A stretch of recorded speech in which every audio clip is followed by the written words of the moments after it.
Hi friends, ఈరోజు మార్కెట్కి వెళ్ళి తెచ్చింది ఆయుధం చూడండి. దోసకాయ ఎంత పెద్దగా ఉందో చూడండి ఫ్రెండ్స్. 1.5 అడుగు వస్తుంది ఫ్రెండ్స్ దోసకాయ.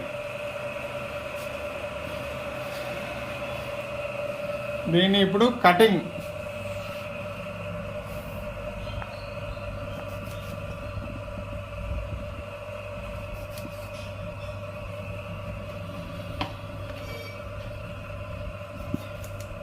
ఫస్ట్ టైం చూడటం మనం కానీ ఇంత పెద్ద దోసకాయ. ఇది ఎక్కడో కాదండి, మన మార్కెట్లోనే.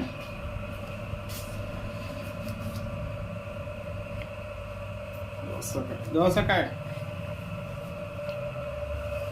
హాయ్ ఫ్రెండ్స్, పిల్లలు టిఫిన్ చేస్తున్నారు. పొద్దున్నే స్కూల్కి వెళ్ళాలి కదా. ఈరోజు వెళ్ళారంటే మరి రేపు ఉండదు.